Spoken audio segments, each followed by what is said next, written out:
mewarisi surga Firdaus yang Allah Subhanahu wa Ta'ala, yang pertama adalah orang-orang yang beriman, beramal soleh, serta di dalam iman dan amal solehnya dia senantiasa sholat dan sholatnya khusyuk. Ustaz, gimana khusyuknya sholatnya? Masya Allah, kelas kita mah Ustaz ya. Kadang-kadang kita mau sholat usolli fardal maghrib salasa rakaat mustaqbilal qiblati adaan lillahi ta'ala. Allahu akbar, Allahu akbar kabir walhamdulillah. Ayo Bapak mungkin bukan kadang-kadang kita banyak kadang-kadang kita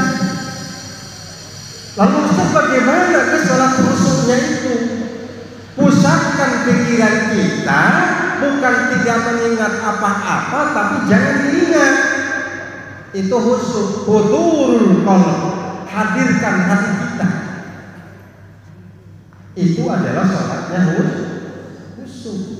Sementara Allah katakan qad aflahal mu'minun alladzina hum fi sholatihim khashi'un alladzina yamshuna fil firdaus. Sungguh bahagia orang yang beriman, beramal soleh, akan mewarisi surga Firdaus, asal syarat pertamanya khusyuk di dalam melaksanakan sholatnya. Kalau Sayyidina Ali itu saking khusyuknya sholat Sayyidina Ali itu kalau berperang kena tertancap panah, anak panah, maka beliau akan dicabutnya sedang melaksanakan sholat. Itu Sayyidina Ali. Allahu Akbar. Ketika dicabut tidak kerasa. Itu Sayyidina Ali. Rasulullah beda lagi, para sahabat beda lagi, tabi'in beda lagi, atba'ut tabi'in beda lagi, para ulama beda lagi, kita beda lagi. Kita lagi cantengan, tahu cantengan? Cantengan, ikuku jempol sikile sing abu ya, bengkakan ya. Ada lagi sholat enggak sholat, enggak kerasa apa-apa. Itu barang lagi sholat usolli fardhu subhi rakaat ini. Usolli fardhu subhi ya Bu ya. Jangan usolli fardhu subhi. Benar enggak?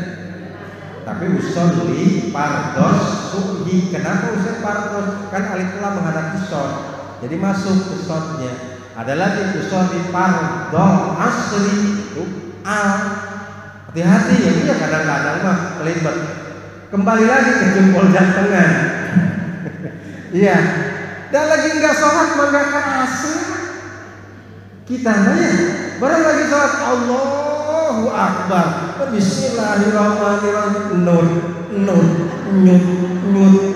Masya Allah. Dari jantengan doang berjalan kemana-mana. Iya kan? Ujungnya mah apa sholatnya kayak bismillah dodok baik. Sholatnya padahal macam tengah doang. Emang gak boleh Ustaz kalau sholat sambil duduk, boleh tidak? Boleh, silakan. Apalagi ada yang dirasa, boleh. Tetapi jangan terlalu dibiasakan. Ya, karena beda fadilahnya. Orang yang sholat berdiri, orang berbaring, orang duduknya berbeda. Pahalanya, fadilahnya akan berbeda. Ya, kita kan begitu. Lalu Ustaz bagaimana agar kita khusyuk? Pertama, jaga dari awal kata saya. Dari awal betul ketika kita mau sholat harus jaga kondisi-kondisi yang akan mengarahkan kepada khusyuknya sholat kita. Maksudnya apa Ustaz? Kalau jempolnya lagi ada sakit, kok kelihatan ada darahnya, ini ngomong itu apa ya? Ya di dalamnya itu ada. Maka sebelum sholat itu dibersihkan dulu. Itu cara agar kita mencapai derajat khusyuan. Nanti jangan sampai ketika sholat Allahu Akbar, barang kita mau ruku, ceret, dianya pecah, darahnya keluar, ceret, kena sajadahnya, ada darahnya. Darah itu kan tidak boleh kena tempat sholat, jadi tidak sah, tidak suci jadi. Maka di awal harus betul-betul kita pelihara. Alladzina hum fi sholatihim khashi'un, khusyuk, hudurul qalbi, hadirkan hati kita, ya, hadirkan hati kita. Usolli fardhu, Ustaz bisa ngomong nggak pakai usolli, ya udah nggak apa-apa, silakan saja, itu mas sunnah, ya bukan wajib. Yang wajibnya mah niatnya. Niat saya sholat itu adalah wajibnya. Mau berbeda itunya mah nggak usah diperdebatkan, nggak usah kalau itunya. Yang penting sholatnya masih dengan menggunakan bahasa Arab, terutama membaca Quran surat Al-Fatihahnya. Ya, kalau sudah sholat Allah Maha Besar, misalkan ya, Allah Maha Besar, nah itu sudah menyimpang. Tapi kalau Allahu Akbar di sini masih benar. Kadang lagi ada Allahu Akbar, benar. Ada lagi Allahu Akbar, benar. Yang tidak benar apa? Allah Maha Besar, itu yang salah. Apa artinya? Dia tidak menggunakan bilaghatil Arabiyyah. Itu tidak ada, karena tidak ada contohnya dari Rasulullah. Allahu Akbar, mau bagaimanapun silakan, ya. Itu mah yang penting kita hudurul qalb. Minimal kata Imam Al-Ghazali, menghadirkan hati itu ketika kita takbiratul ihram. Yang mana takbiratul ihram? Ayo yang mana? Wis Ustaz kayak lagi ujian anak dunia hanya banyak kita. Ya enggak, ini mah cuma untuk membangun interaksi. Saya juga hakul yakin pasti sudah pada tahu, tapi kadang-kadang tuh lupa gitu. Maklum usia guys pada itu ibu yang ngomong bukan saya. Iya, kadang-kadang. Yang mana takbiratul ihram itu? Kalimat Allahu Akbar itu adalah takbiratul ihram. Maka kalau ibu sholat tidak Allahu Akbar, tidak melafalkan kalimat Allahu Akbar, la sholata, tidak termasuk itu terhadap sholat. Tapi dia malah lagi senang. Iya dong, apa bedanya? Gitu kan? Senang. Tapi kalau itu Allahu Akbar, sah tidak? Sah, tidak apa-apa, karena dia mengucapkan takbiratul ihram. Allahu Akbar. Maka ketika khusyuk itu kata Imam Al-Ghazali, minimal ketika mengucapkan Allahu Akbar itulah minimal. Di situ kita tidak usah ingat harta kita, tidak usah ingat anak kita. Yang kita ingat Allah Maha Besar, Allah Maha Besar. Jangan sampai mulut mah Allahu Akbar, baru syiru laki kita diam, waktu syiru aja. Berarti itu tidak Allah Maha Besar lagi kalau begitu.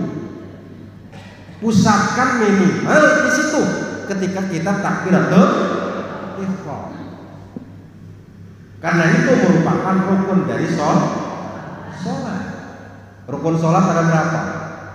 Si Ustaz Panakon mani kita mah yang harus mungkin bahas. Itu tadi takbiratul ihram itu. Yang kedua rukun sholat itu ada yang 17, ada yang 13, ada yang 18. Ya, yang 17 atau 18 itu semua gerakan termasuk tumaninah di dalamnya adalah rukun. Kalau satu saja lepas maka sholat kita tidak akan sah. Maka tidak salah kalau Allah katakan fi jannatin yatasaalun 'anil mujrimin ma salakakum fi saqar qalu lam naku minal musallin. Jam 16.53. Betul? Enak. Quran insya Allah. Makanya kalau lagi pusing, lagi bete, lagi stres, ambil wudu, ambil Quran. Syifaa'ul linnas, menjadi obat bagi setiap penyakit. Ibu kalau mau tahu, ya ini bukan mu'adham nafsah. Saya sebelum datang ke sini lagi vertigo, lagi apa ya, sakit kepala di pojok sini. Ketika saya sudah salam di sini membaca Quran, kok keringat keluar hilang langsung. Doa dari Allah Subhanahu wa Ta'ala, berkahnya insya Allah. Makanya mungkin Bu Haji ya, pas kita datang ke sana, doa yang pertama itu kita panjatkan kepada Allah ketika pertama kali melihat Ka'bah, jangan minta yang lain. Ya Allah, sehatkan saya. Itu yang pertama. Maka insya Allah akan terus lancar. Bu Haji di tahun berapa kemarin? Oh bareng ya? Karena mungkin karena ada kurang lebih 500, jadi kadang-kadang kan begitu ya. Tadi sampai mana? Fi jannati yatasaalun, Allah katakan. Wajar kalau Allah katakan banyak orang yang sholat, tetapi dia tidak termasuk pada golongan orang yang mengerjakan sholat, bahkan dia akan masuk ke dalam neraka sakornya Allah Subhanahu wa Ta'ala. Kenapa? Karena dia tidak memelihara rukunnya, tidak berusaha untuk khusyuk, apalagi masuk dalam kategori orang yang mendapatkan surga firdausnya Allah Subhanahu wa Ta'ala. Yang pertama, hudurul qalb. Kalau kita ingin berusaha menghusyukkan diri, yang pertama hudurul qalb, hadirkan hati kita, ciptakan suasananya agar menjadi khusyuk. Ibu misalkan mau sholat, kebetulan bapaknya mau datang, sudahlah masak air dulu biar bapak datang, airnya sudah panas, langsung nanti setelah selesai sholat dibikinkan kopi, betul? Kan betul ya, enak begitu ya. Tetapi jangan salah ketika sholat, Allahu Akbar, sini mau kita lagi masak air, jangan sini kompornya meleduk, jangan, gitu kan ya. Makanya apa? Kalau mau masak dulu, selesaikan. Maka kita tidak akan terganggu lagi dengan suasana seperti itu. Hudurul qalb, hadirkan hati, ciptakan suasana. Lalu kemudian yang kedua kata Imam Al-Ghazali, kalau mau khusyuk, tafahum. Apa Ustaz tafahum itu? Pahami apa yang kita ucapkan, resapi gerakan-gerakan yang kita laksanakan. Makanya tidak usah senam tiap hari Kamis atau hari Jumat. Kalau orang ingin sehat badannya, lagi sakit beyek itu apa ya? Sakit pinggang, sok resapi gerakan sholat, insya Allah itu akan berkurang, insya Allah. Maksudnya apa Ustaz? Allahu Akbar, ini gerakan yang dirasakan. Allah ketika rukun rasakan. Maka itu insya Allah akan menjadi dakwah di hadapan Allah Subhanahu wa Ta'ala, akan menjadi obat kita.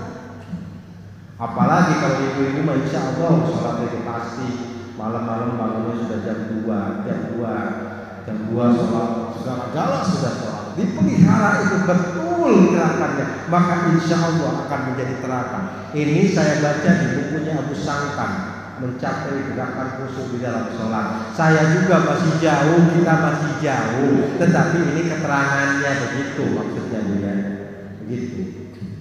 Tafahum, pahami. Usolli fardhu maghrib. Ada mengucap, tapinya apa? Nah, tadi apa yang diucapkan? Usolli pokoknya mah. Mau sholat, gitu misalnya. Usolli fardhu maghrib misalnya sholat mustaqbil Ka'bah dari Allah. Hati itu sambil berjalan. bahwa saya akan menunaikan kewajiban ini di hadapan Allah sebanyak 3 rakaat. Itu ada di hati.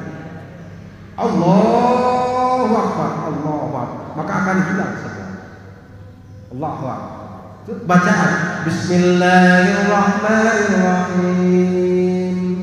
Alhamdulillahi Rabbil Alamin.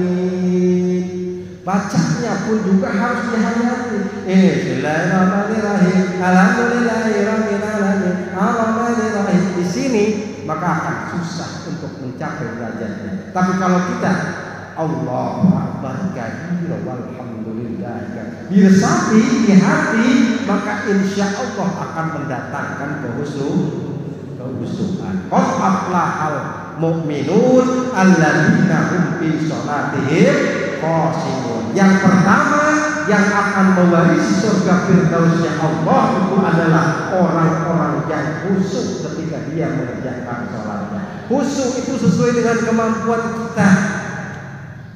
Kita bisanya seperti ini, lakukan seperti itu. Tapi kita persiapkan dulu dari awal. Maksudnya begitu.